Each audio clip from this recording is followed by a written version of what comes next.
Ok, muy bien. Pues para ir con el tiempo y poderle dar el tiempo suficiente a cada uno de nuestros ponentes, vamos a comenzar con nuestra siguiente conferencia que va a estar a cargo de Tere de Lucio. Quiero platicarles con mucho cariño de ella. Pues claro, también es psicóloga. Ella egresó de la Universidad Autónoma del Estado de Hidalgo y es maestra en psicología por la UNAM. Está capacitada en la implementación de terapia cognitivo-conductual, terapia dialéctica conductual, entre otras intervenciones también basadas en evidencia. Bueno, ella ha sido docente de licenciatura en la Universidad Anáhuac de México, en el Campus Sur, y en la Universidad La Salle de Pachuca, donde también ha asesorado tesis, protocolos de investigación y ensayos para titulación. También la hemos encontrado por ahí siendo capacitadora invitada en diplomados, cursos, talleres a nivel nacional. También ha sido autora y coautora de publicaciones científicas en temas como disfunción sexual en mujeres con diabetes, tratamiento psicológico basado en evidencia en pacientes con cáncer y también sobre estrés laboral en docentes. Actualmente es miembro del equipo Good Life Terapia de Pachuca Hidalgo, por ahí los pueden encontrar, donde funge como coordinadora clínica y también terapeuta especializada en la atención de la depresión, ansiedad, estrés, celos y trastornos de la personalidad, entre otras manifestaciones clínicas. Y bueno, ha acumulado más de 10 años de práctica clínica, entonces tenemos aquí con nosotros una persona con muchísima experiencia. Bienvenida, Tere, muchísimas gracias por la invitación y pues te dejo los controles listos. Muchas gracias, Jess. Gracias también a ti. Muy bien, pues bienvenidos, bienvenidas. Muchas gracias por permitirme estar aquí con ustedes. Siempre que hago este tipo de actividades, entre me siento muy contenta, pero también algo nerviosa. Siempre es importante exponernos y qué mejor que haciendo y compartiendo estas cosas que nos gustan. Voy a compartirles mi pantallita. Por favor, si de pronto tuviera ahí algún tema con el audio, allí nos lo hacen saber, por favor. Y muy bien, pues ya como le agradezco a Jess la presentación, pues he tenido ya algún tiempo practicando la terapia y algo que me ha gustado mucho tiene que ver precisamente con esta condición de la terapia dialéctica conductual, que aquí pongo conceptos básicos porque como ya lo veían con la ponencia anterior, pues hablar de un tema de la dialéctica conductual es irnos a otro y otro y otro y otro, y en realidad es que necesitaríamos mucho tiempo para poder abordar todo lo que la dialéctica conductual nos ofrece. Y se ha vuelto para mí este enfoque, este tratamiento bastante importante desde dos perspectivas. No sé si quienes estuvieron sintonizando también la ponencia de hace un momento sentían así la piel chinita cuando escuchaban este testimonio valiosísimo de esta consultante que le expresaba a la terapeuta estos cambios que tenía o que ha ido teniendo a lo largo del tratamiento, y justamente esta parte de la dialéctica conductual es lo que la hace muy significativa. A mí me ha gustado desde dos perspectivas. Primero, esta condición de ver cómo van avanzando las habilidades de las y los consultantes a lo largo del tratamiento, notar cómo van disminuyendo conductas de riesgo o algunas otras condiciones importantes con respecto a su sintomatología. Y otra también muy importante, pues desde el punto personal, es decir, creo que como todos los servicios o productos que uno ofrece, pues tiene que probarlos, porque si no los conoce, no sabe su eficacia, pues incluso en algunos momentos hasta es un tanto complejo transmitirle a las y los consultantes la efectividad del tratamiento. Y parte de esto, pues se vuelve también muy importante. A mí me ha pasado en muchas ocasiones en la consulta que de pronto llegan bajo esta experiencia de me sentí invalidado, invalidada en otros tratamientos, de pronto es complejo, nadie me entiende, es que sí quiero cambiar, pero no sé cómo, es que ya estoy a punto de hacer las habilidades, pero se me olvida. Y entonces se vuelve pues una condición también en donde nosotros tendremos que ir revisando qué elementos tenemos que cuidar ahí, qué elementos tenemos que meter ahí para que puedan ir avanzando hacia el alcance de los objetivos. Y entonces, justo continuando con esto, pues el objetivo de la charla que tenemos el día de hoy, pues es que podamos revisar para quienes van aproximándose también a esta estos temas de la DBT o reforzar también para aquellos que ya han conocido parte de estos conceptos, pues todos estos lineamientos y aspectos que la DBT va solicitando o va mostrando para que sea un tratamiento, como ya desde hace muchos años lo ha mostrado la evidencia científica, de que funciona y que además funciona en esta sintomatología de riesgo o en esto, como lo veíamos también hace un momento, en esto de la desregulación emocional. Y para poder ir continuando, me gustaría entonces primero, pues esta breve introducción de lo que es la DBT, que como ya algunos de ustedes probablemente saben, pues es una propuesta, un modelo terapéutico que fue desarrollado por la doctora Marsha Linehan desde esta intención o desde esta idea de, bueno, claro que habrá tratamientos que puedan ayudar a reducir algunos síntomas, pero como que algo falta, ¿no? Y entonces se hacen algunas propuestas con respecto a algunas estrategias que ya existían, sobre todo desde la terapia cognitivo-conductual, pero que de todas formas faltaba como este empujoncito para poder hacer que el tratamiento, sobre todo en estas conductas como intento suicida o estas crisis emocionales que de pronto se vuelven muy intensas. Pienso, por ejemplo, en algunos reportes de algunos pacientitos como la sensación de vacío, la gran desesperación que en algunos momentos tienen, la gran desesperanza que en algunos momentos tienen. Y entonces empiezan a hacer todas estas adecuaciones y entonces dan como resultado la DBT. Algo muy importante es que la DBT no necesariamente va a estar basada en protocolos, no es necesariamente una condición protocolizada, es decir, paso 1, paso 2, paso 3, sino que más bien está basada en principios. Y aquí, ojo, no significa que por ser basada en principios no esté estructurada. Por supuesto que tiene una estructura, por supuesto que tiene unos lineamientos que se tienen que ir siguiendo, pero sobre todo está sustentada y basada en algunos principios que ahorita veremos, que la hacen también pues bastante eficaz y que está dirigida para poder mejorar esta condición de regulación emocional que parte justo de esta disminución de conductas de riesgo que en medio de las emociones, la realidad es que tendríamos que ir revisando pues la regulación emocional o la desregulación emocional que puede existir en muchos momentos en cada uno de nosotros, ¿no? Tal vez en algunos habrá conductas de riesgo que sean, o algunas conductas que sean más, digamos, pues más de riesgo, valga la redundancia, y algunas otras no tanto, pero al final pues hablan en algunos momentos de también esta parte de la falta de habilidades en la regulación. Y entonces, continuando con esta idea, pues vamos a revisar justo de qué idea parte esta condición de la DBT. Y vamos a tener, ya les decía, esta condición de la desregulación emocional, en donde la vamos a ver de manera muy general en el concepto, como una combinación entre esta alta sensibilidad emocional, entre esta condición que tiene que ver también, pues, por supuesto, con la biología o con el organismo, ¿no? Más esta incapacidad o esta falta de habilidades para poder regular las propias emociones. Si lo vemos desde el aspecto biológico, algo con lo que suelo explicarles esta vulnerabilidad emocional a mis consultantes, es que es como las alergias. O sea, pensemos un poco, su servidora que tiene una bronca con el frío, pues de pronto pienso en algunas temperaturas, por ejemplo, hoy que amaneció templadito, nublado, pues si yo salgo de casa, para mí esta temperatura va a ser mucho más notoria que probablemente para algunas otras personas que estén aquí en Pachuca, ¿no? Entonces, seguro que yo necesitaré la chamarra, la bufanda y, ¿por qué no?, también el cubreboca. Y para algunas otras personas, pues esta temperatura pudiera incluso pasar desapercibida y no generarles una mayor incomodidad.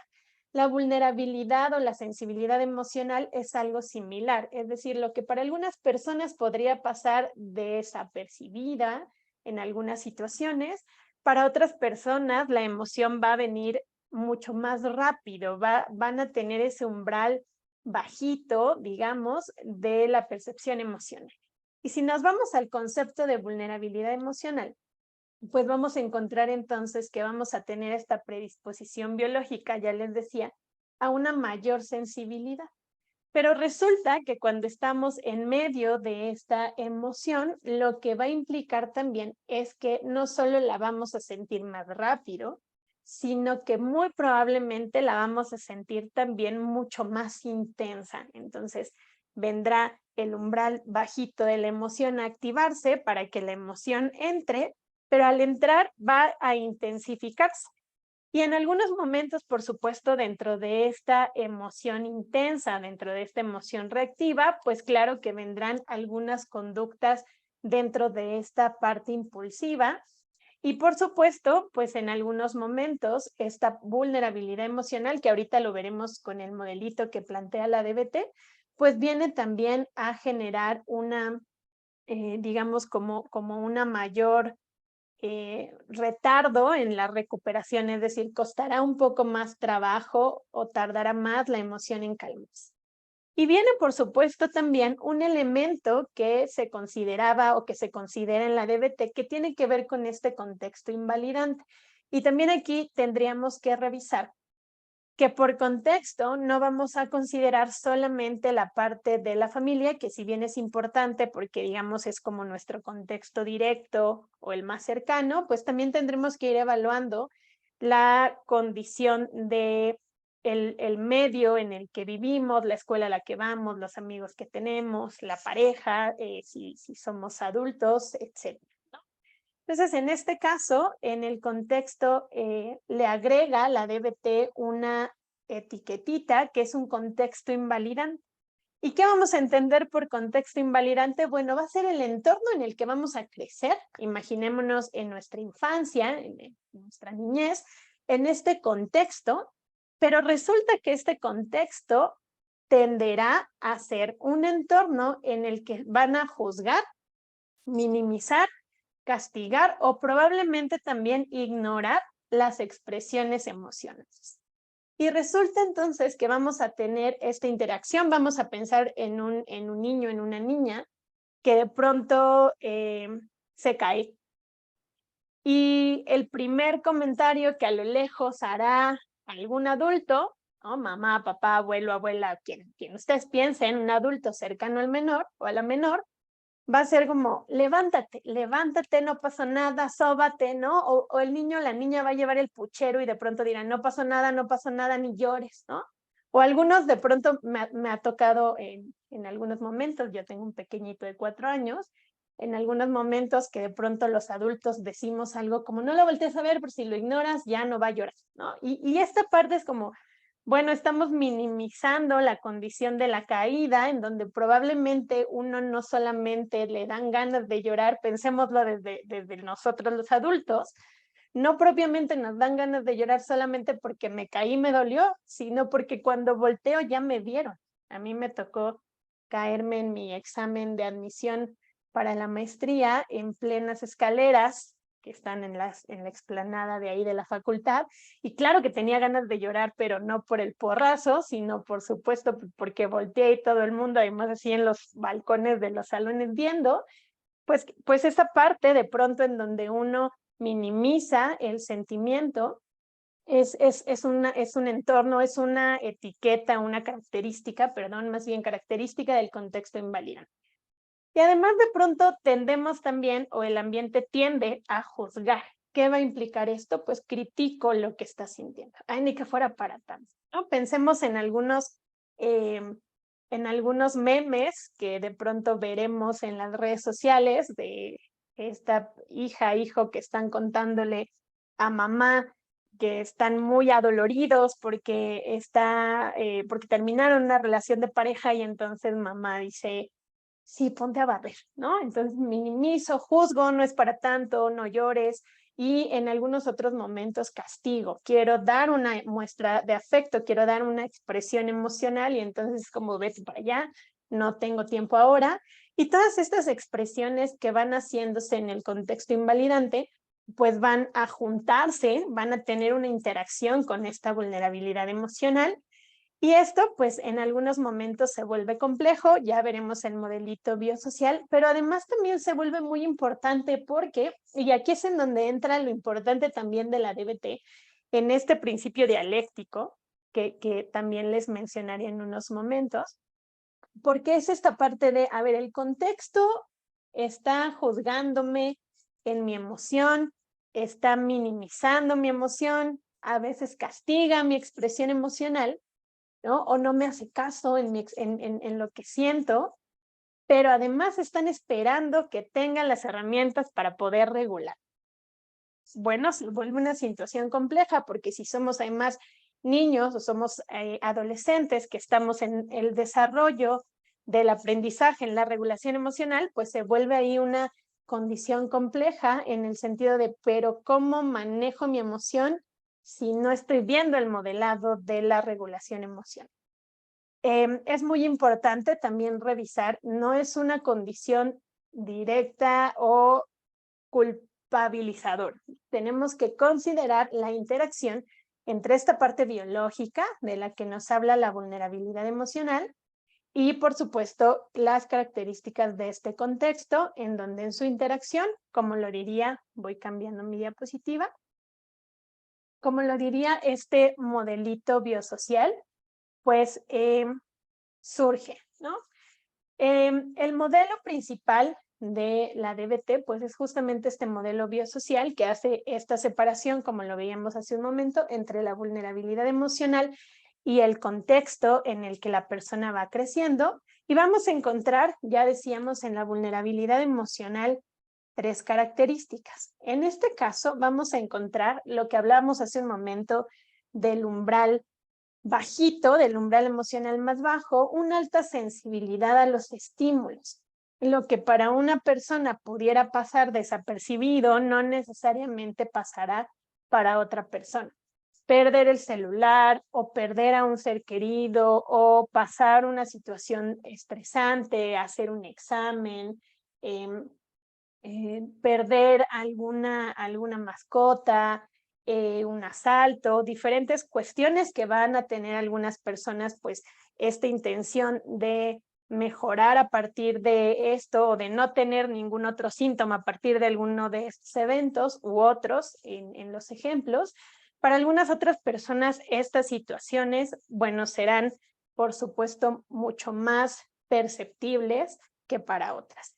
Y esto va a intensificar, por supuesto, el control de la misma emoción. Ya les decía, en esta parte en donde además no solo la emoción se siente, sino que también se intensifica, lo que va a implicar es que va a surgir toda una condición de impulsos en donde la persona lo que tiene o lo que busca a partir de estos impulsos o de estos comportamientos que en algunos momentos se convierten en conductas de riesgo, pues es poder calmar la emoción, ¿no? En algunos momentos las emociones son tan intensas que lo que se busca es escapar de la emoción, arrancármela, ya no quiero experimentarla, ya no la quiero sentir.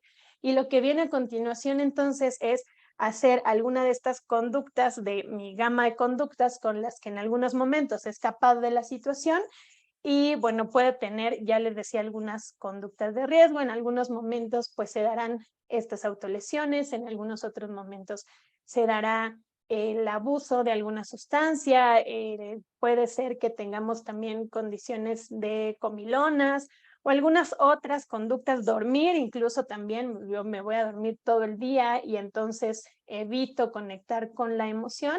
Ya les decía, algunas conductas tenderán a ser conductas de riesgo, algunas otras implicarán un riesgo menor, pero al final la característica de estas conductas que se dan dentro de esta impulsividad, a pesar de que tienen la característica de disminuir o evitar o escapar de la emoción, pueden funcionar a corto plazo, pero no a mediano ni largo plazo. Es decir, si yo ahora estoy en una condición emocional muy alta y entonces lo que intento es ir a golpear a alguien, pues muy probablemente golpear, sacar el enojo en ese momento, pues va a ser una condición de pues ya me desahogué, pero no resolví el problema y a mediano y a largo plazo muy probablemente no va a permitir que desarrolle las habilidades o que me sienta mejor. Podré sentirme mejor en el momento, pero después vendrán algunas otras emociones secundarias a esto,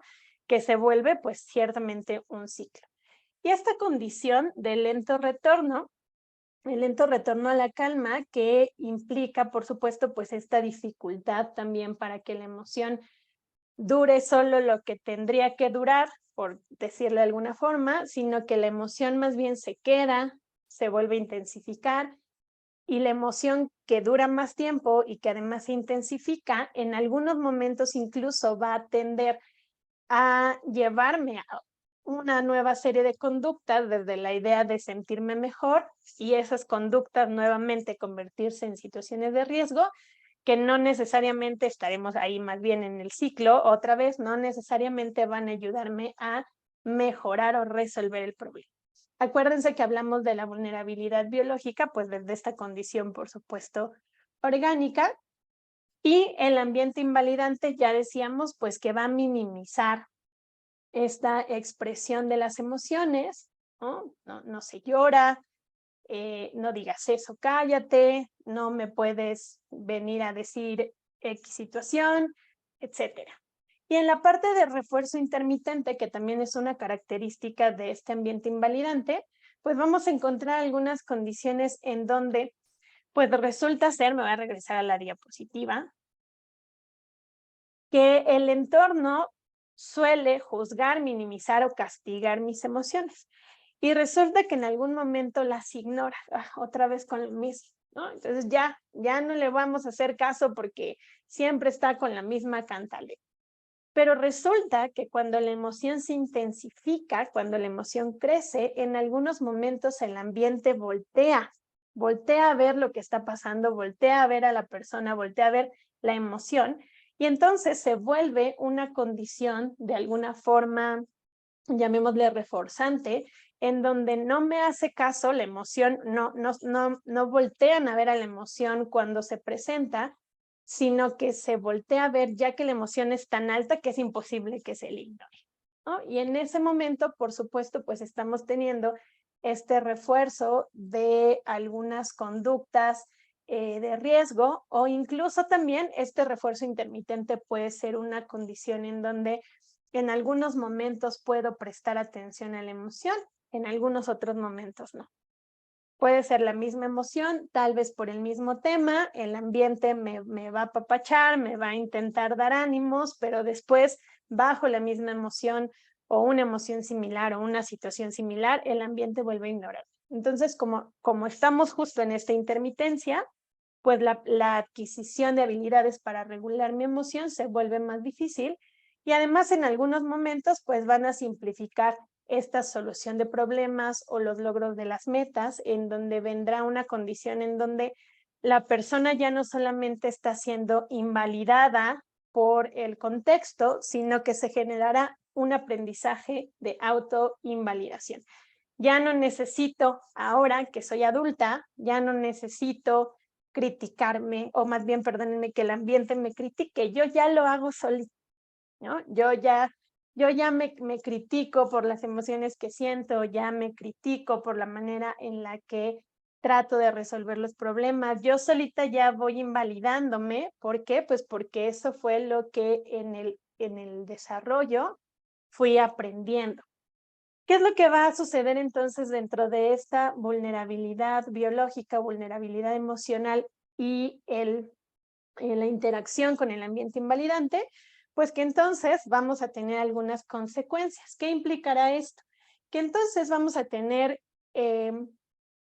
pues dificultades para poder observar y nombrar las emociones, es decir, pues como la emoción vendrá muy intensa y además ya no me espero a ver qué me quiere decir, ya simplemente quiero arrancármela, pues ahora me es más difícil poder observarla.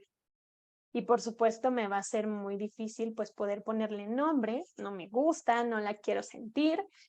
Y si no la observo y me cuesta trabajo nombrarla, expresarla, pues voy a tener dificultades también para poder comunicarla de manera efectiva. Aquí perdónenme el error de dedo, no es de manera afectiva, es más bien efectiva, ¿no? Voy a tener esta dificultad para poder expresarla de una forma en donde pueda ser clara y coherente con respecto a lo que solicito para sentirme mejor. Y si tengo esto, pues claro que mi tolerancia al malestar pues se va a ver ahí influenciada, vamos a tener dificultades para resolver los problemas y también pues algunas cuestiones para poder gestionar la emoción. Acuérdense, desde este modelito necesitamos ambas.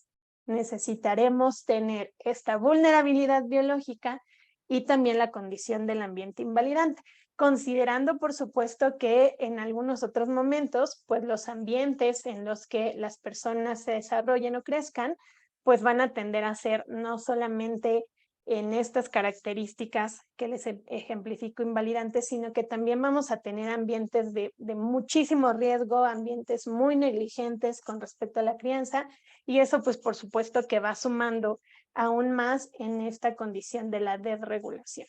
Estas consecuencias pues por supuesto les vamos a llamar entonces desregulación emocional. Una vez que nosotros pues empezamos a revisar que nuestros consultantes, nuestras consultantes están teniendo entonces características que nos pueden llevar a esta hipótesis de sí, esto es de regulación emocional, pues tendremos que entonces planear el tratamiento. Recordemos que la DBT surge también bajo esta condición de ser un tratamiento basado en evidencia para poder trabajar el trastorno límite de la personalidad, que es muy importante también, como lo decía la ponente anterior, que me gustó muchísimo, no, lo ideal aquí no es la etiqueta, lo ideal aquí es poder ver cómo están funcionando todas estas conductas dentro de la desregulación emocional para que podamos ir identificando justo qué va haciendo, qué va incrementando también la vulnerabilidad para que estas conductas aparezcan. Y entonces vamos a ver que toda esta condición de sintomatología que en algún momento se presenta en el trastorno límite de la personalidad, pues van a ser conductas que se realizan, pues porque de alguna forma a las y los consultantes les funcionan para el manejo, digamos, de la emoción. Y esta sintomatología, pues es una consecuencia natural a esta falla en la regulación emocional. ¿Qué tenemos que hacer entonces desde la DBT? Pues dotarlos de habilidades o de estrategias que puedan tener el efecto que tienen con conductas que están generando riesgo o que más allá de resolver el problema, en algunos momentos incluso lo van empeorando, ¿no? Entonces la intención es vamos a darles estas habilidades que les permitan calmar la emoción o gestionarla de una manera más efectiva sin toda la consecuencia abrumadora y este ciclo de síntomas intensos y problemáticos en los que se van generando. Ahora bien, para poder continuar, pues una vez que nosotros tenemos ya esta parte de el entendimiento en la regulación emocional o en la desregulación emocional, más el modelito biosocial, vamos a revisar entonces que algunos principios de la DBT, pues tienen que ver el primero con la dialéctica. Recordemos que este término pues es también una condición filosófica, pero parte sobre todo de esta idea de poder buscar como el equilibrio, de poder buscar este entendimiento de cómo no solo habrá una realidad o cómo la realidad no se va a mantener estática, sino que va a ir cambiando, y el poder equilibrar o el poder manejarnos entre estos polos, en donde pienso, por ejemplo, en un supuesto de la DBT que nos dice que tenemos que considerar que las personas siempre hacen lo mejor que pueden. Pero dentro de la dialéctica también implicaría, sí, siempre hacemos lo mejor que podemos, pero no significa que ya no tengamos que seguir mejorando, ¿no? Entonces aquí están como estos dos puntos en donde sí hago lo mejor que puedo, pero todavía tengo algunas cosas en las que tengo que trabajar. O las cuestiones, por ejemplo, en donde, bueno, sé que hay cosas que salen de mi control, sé que hay cosas que yo no voy a poder manejar o quitar o hacerlas a mi gusto, aceptarlas, aceptar la realidad no implica que ya no me mueva, ¿no? Aceptar no es una condición pasiva, sino más bien es una condición activa. Entonces, ir manejándonos entre este equilibrio, justo como el principio de la dialéctica nos lo maneja, pues es parte importante para poder ir promoviendo que las y los consultantes vayan avanzando en sus metas o en sus objetivos de regulación emocional.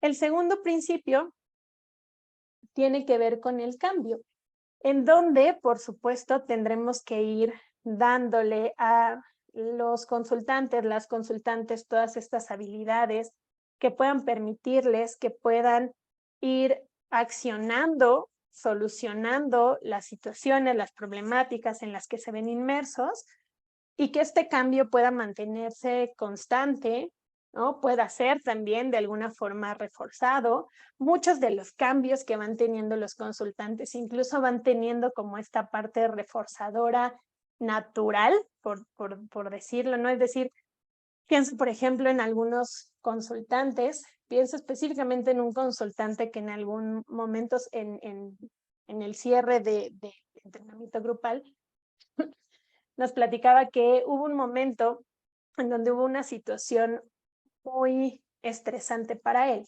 pero en ese momento, a diferencia, nos lo decía así, a diferencia de muchos otros, en ese momento no vino mi pensamiento automático de mejor debería morirme. Mi pensamiento que vino en automático fue, ¿y ahora qué puedo hacer para afrontar esto? Entonces nos habla justo de esta parte de ahora cómo puedo hacerle para, si lo puedo resolver, resolverlo, y si no lo puedo resolver, pues qué tendría yo que hacer. Entonces viene este principio de cambio y viene también el principio de aceptación. Recordemos que aceptar no necesariamente implicará aprobar. Aceptar implicará, vamos a darnos cuenta que la realidad es tal cual es y que podemos nosotros sentirnos mejor a pesar de que la vida que vivimos no sea 100% como queremos que sea, ¿no? Por supuesto que todas estas condiciones, no olvidemos que la DBT tiene también estas premisas desde el budismo zen y muchas de sus habilidades y sus prácticas también van marcadas a partir de estas enseñanzas, y precisamente pues lo que se tiene que hacer es ir promoviendo que dentro del ambiente de la terapia, de la consulta, pues vayamos aplicando estos tres principios de una manera equilibrada. Cuando nosotros vamos entonces abordando esta condición, pues vamos a revisar pues que en la DBT, sobre todo pensemos en la DBT estándar, pues vamos a tener 4 modalidades de tratamiento.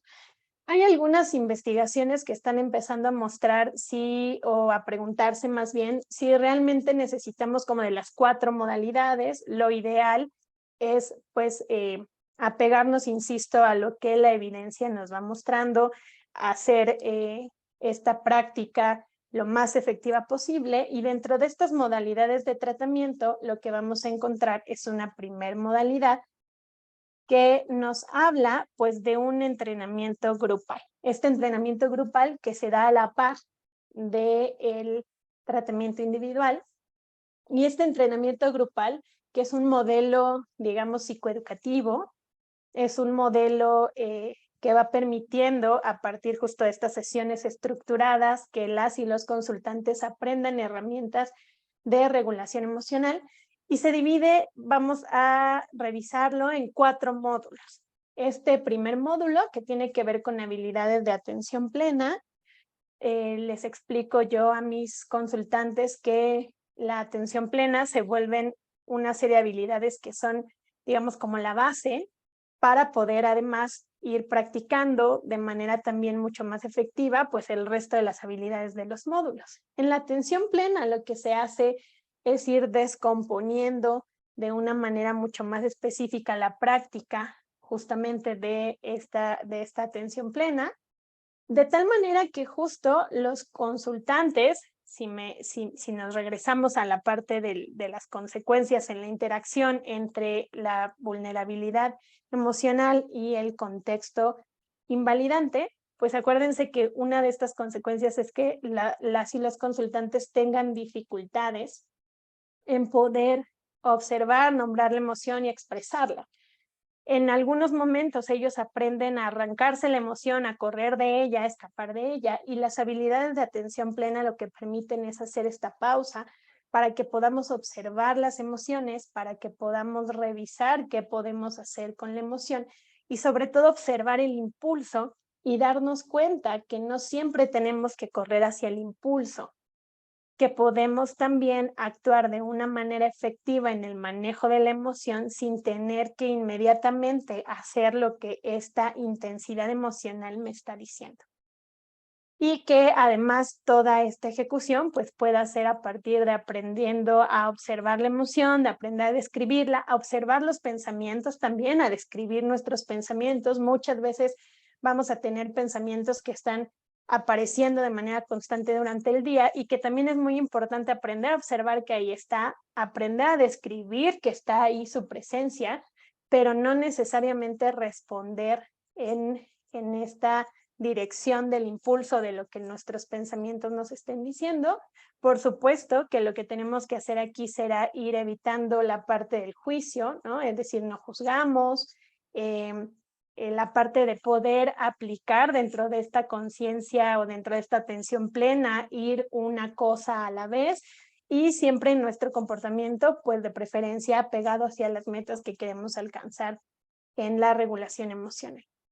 También el módulo de tolerancia al malestar, en donde lo que se implica o en lo que consiste es dar estas estrategias que en el módulo básicamente se van a dividir en dos. Vamos a tener las habilidades que son, digamos, de supervivencia a la crisis y las habilidades que tienen que ver con la aceptación, ¿no? Porque también aprender a aceptar la realidad. Acuérdense que no es una condición pasiva, sino también activa y de cambio, pues puede ayudarnos también a que la emoción vaya gestionándose de mejor forma. En el caso de tolerancia al malestar, lo que implica o el objetivo es poder manejar o hacerle frente a la emoción, o en algunos momentos, si la emoción se vuelve muy intensa, si la situación en la que estamos y la emoción se presenta es bastante incómoda, podemos darles habilidades que permitan distraerse, pero ojo, no va a ser lo mismo una evitación de la emoción estratégica que, como ha sucedido en algunas otras ocasiones, evitar para intentar resolver, pero en realidad no se resuelve. La idea de estas habilidades es que tengan herramientas de manejo a la crisis, pero no usarlas solamente, sino vamos a volvernos bomberos o bomberas, vamos a estar apagando fuegos, pero en realidad no vamos a estar aprendiendo o practicando habilidades que nos permitan o no generar el incendio o no irnos corriendo hacia quemarnos, sino más bien pues esta parte de poder afrontar o tolerar el malestar, pero también practicando otra serie de habilidades que sí nos acerquen a la solución de los problemas. En la parte de regulación emocional se muestran habilidades que tienen que ver con, valga la redundancia, pues con esta regulación o con esta parte del equilibrio de las emociones, en donde es muy importante que las y los consultantes sepan que las emociones tienen una función. De alguna forma o en algunos momentos me he encontrado con algunos consultantes que de pronto se han sentido tan inmersos en el malestar que ya no tienen como esta noción de para qué me sirve sentirme con ansiedad o para qué me sirve sentirme enojado, ¿no? Cuando las emociones tienen una función, es importante comprender la emoción, la función, escucharla y a partir de eso poder hacer habilidades y estrategias que puedan permitir que a lo largo de los siguientes días pues podamos mantenernos justo en este equilibrio lo más que se pueda, y las habilidades de eficacia interpersonal pues que tienen que ver con todas estas habilidades que nos permiten ya sea alcanzar objetivos en una interacción social o que puedan permitirnos mejorar algunas relaciones interpersonales, sentirnos mejor con nosotros mismos o nosotras mismas en una interacción y a veces también, por supuesto, pues ir trabajando con cerrar con algunas relaciones que pueden hacerme más daño que aportar. En a la par de este entrenamiento grupal, pues vamos a tener también la terapia individual, en donde, bueno, como su nombre lo dice, pues serán sesiones individuales, sesiones que Acuérdense que la DBT es basada en principios, pero aún así estructurada, en donde vamos a ir abordando conductas de forma jerárquica de acuerdo a su gravedad, es decir, las conductas a donde más o que primero tendremos que ir trabajando son aquellas que representen un riesgo a la integridad de la o el consultante, y es muy importante en este otro concepto básico de la DBT, pues ir trabajando con el famoso análisis en cadena. Este análisis en cadena que implica pues que podamos identificar cuál fue la conducta, digamos, problema, y todo lo que hubo alrededor de ella que pudo influir en la aparición de la misma, y por supuesto tendremos que revisar cuáles son como las cosas que pudieran haberla mantenido, ¿no? Cuáles son esas consecuencias que pueden ser a largo plazo o a corto plazo, y que en muchas ocasiones pues parte de estas propias consecuencias, sobre todo a corto plazo, pues son las que en algunos momentos ayudan y contribuyen a que esta conducta problema se mantenga. Vamos a tener la parte del coaching telefónico, el contacto telefónico, que aquí yo quiero hacer también la aclaración que cuando hablamos del coaching telefónico no estamos necesariamente hablando de una llamada de crisis o una llamada para la crisis. Recordemos que lo que estamos también intentando hacer es que los consultantes, las consultantes practiquen toda esta condición de las habilidades, y esta breve interacción que se da por teléfono tiene sobre todo la intención de poder guiar o identificar junto con él o la consultante estas habilidades que tiene que poner en marcha en la situación que está atravesando. No es solamente la cuestión de vamos a ver la crisis, sino es a ver qué podemos hacer, qué habilidades de las que has aprendido van en este momento, pues porque lo ideal aquí pues es ahora empezar a reforzar esta eficacia en la regulación emocional. Y también pues estará el equipo de expertos, en donde lo que se hace es que los terapeutas de DBT puedan reunirse para poder mantener entre ellos pues esta armonía o estas habilidades, en donde pues se va supervisando que la práctica que cada uno de ellos tenga pues sea eficaz, y también por supuesto pues que puedan hablar de cómo se van sintiendo con algunos consultantes, porque de cierta forma en algunos momentos pues se vuelven un reto. Una vez que nosotros entonces ya revisamos estos conceptos, pues va a ser muy importante revisar también que habrá algunas etapas dentro del tratamiento que ya les decía, pues tienen que buscar esta condición de la estructura. Y dentro de esta parte de la estructura, ¿qué es lo que implica? Pues vamos a tener una primera etapa, una fase que le vamos a llamar pretratamiento. Y que dentro de este pretratamiento lo que vamos a hacer, pues no solamente será la condición de evaluar cómo estamos en esta desregulación emocional, o cómo está la y el consultante en la desregulación, sino también vamos a establecer compromiso. Las y los consultantes tienen que estar en disposición del tratamiento, de apegarse al tratamiento, de poder ir haciendo las tareitas o los cambios que se vayan solicitando para que puedan ir avanzando en el cumplimiento de esto. De pronto la población con desregulación emocional, digamos grave, perdónenme, o con esta parte llamada trastorno límite de la personalidad, pues en algún momento también se vuelve muy común que puedan pues desertar del tratamiento. Y para eso esta fase es muy importante, porque nos ayuda a poder revisar y establecer este convenio de las cosas que necesitamos que también las y los consultantes puedan hacer para ir cambiando. Y aquí, ojo, en el establecimiento del compromiso también tenemos que revisar esta parte de cómo vamos a aprender o cómo vas a ir aprendiendo a hacerlo. Acuérdense que esta parte invalidante del ambiente también es como, oye, te estás sintiendo mal, pero pues si te puedes sentir mejor, ¿cómo no te estás sintiendo mejor?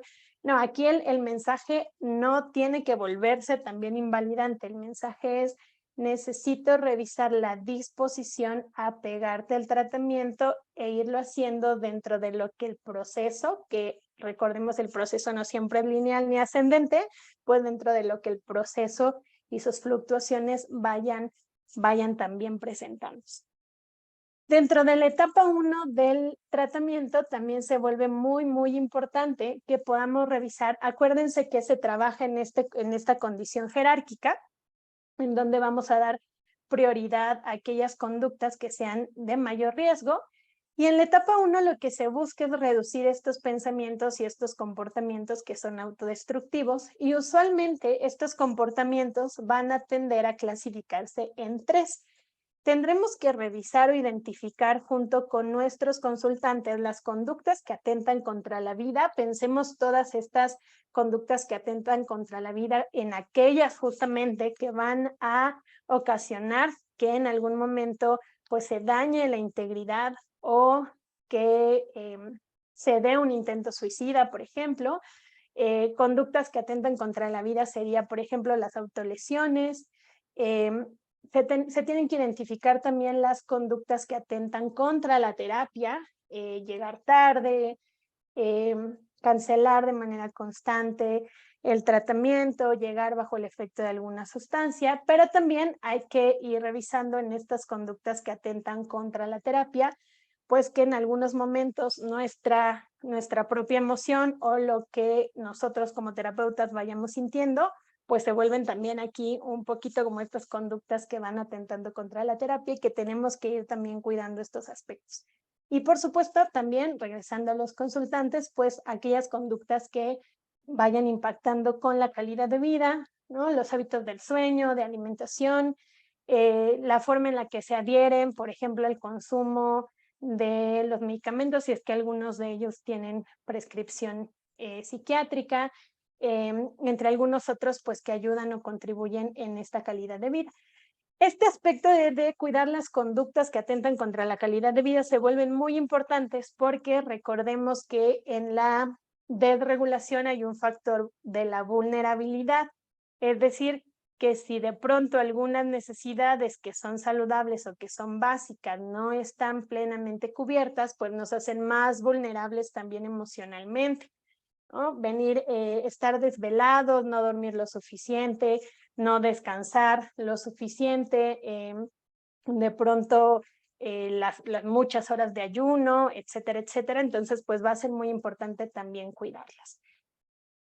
En una siguiente etapa, pues es muy importante reducir la condición de la desesperación. En algunos momentos tendremos que trabajar con trauma. Algunas de las o los consultantes, claro que traerán algunas condiciones que detonen o detonaron en trauma. No podemos pasar a la etapa 2 si no hemos disminuido la frecuencia de estos comportamientos que son autodestructivos. Y en una etapa 3, pues se vuelve también muy importante trabajar con el autorrespeto y con que las y los consultantes tengan esta generalización en las habilidades.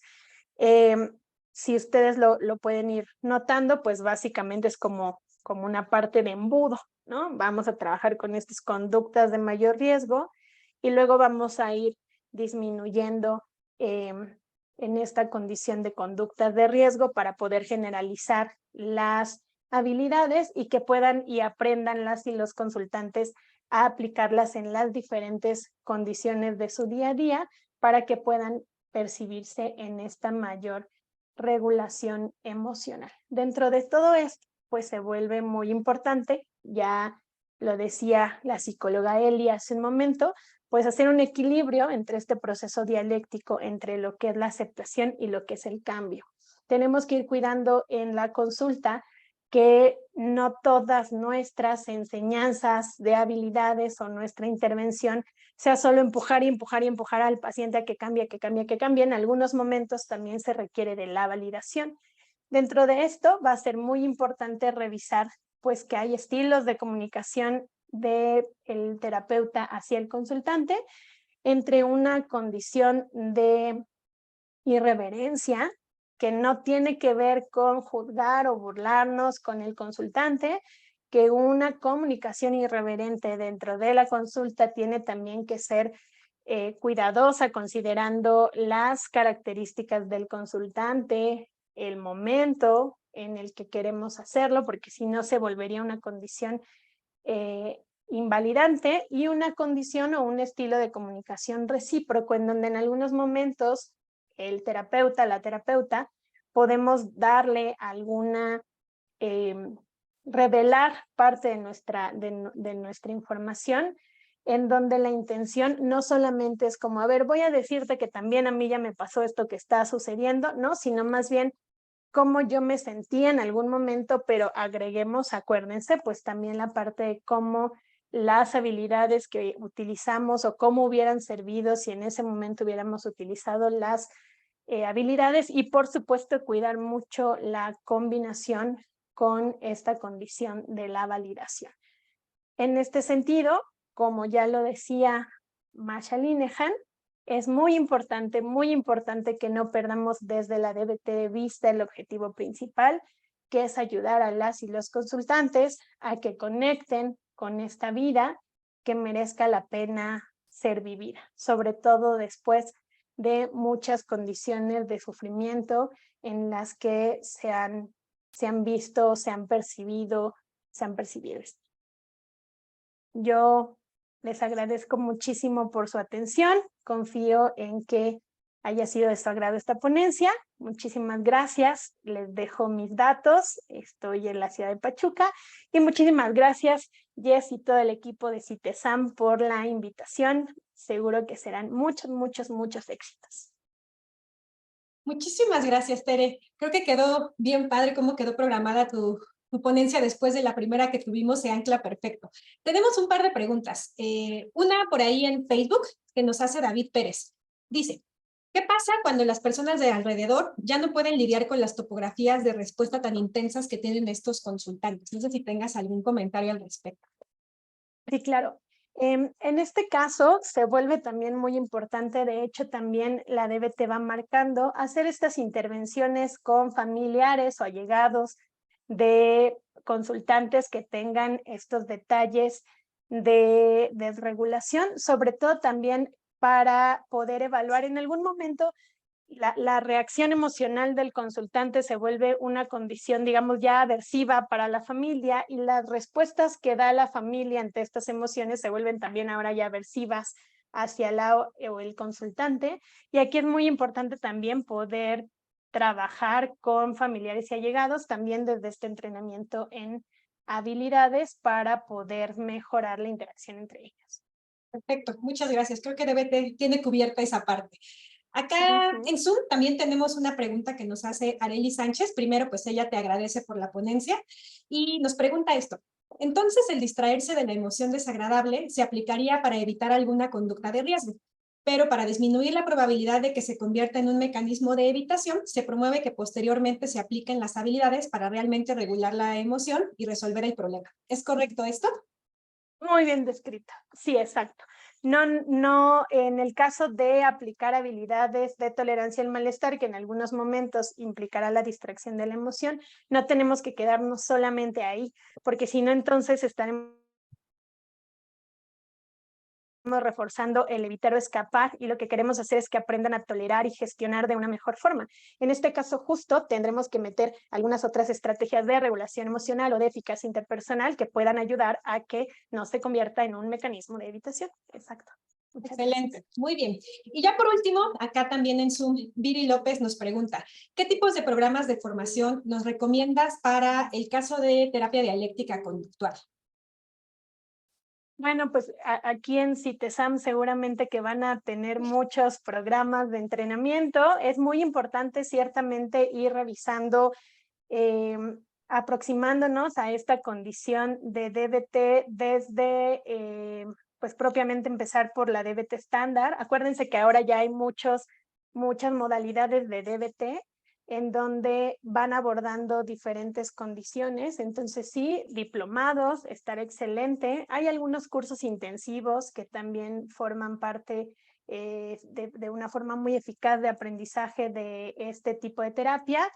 Y sobre todo también, pues, meternos mucho a esta parte de la B, de la DBT, en la parte de la B, es decir, sí hay que revisar algunas condiciones que tienen que ver con la conducta, con reforzadores, con consecuencias y todo esto que en algunos momentos en la licenciatura tal vez nos daba dolor de cabeza, que tiene que ver con conductismo, pues será también muy importante.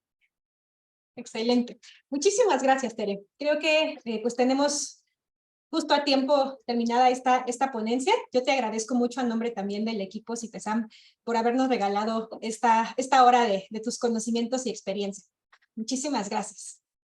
Gracias, Jess, que sean muchos los éxitos. Muchas gracias. Y bueno, continuamos entonces en un momento. Muchas gracias.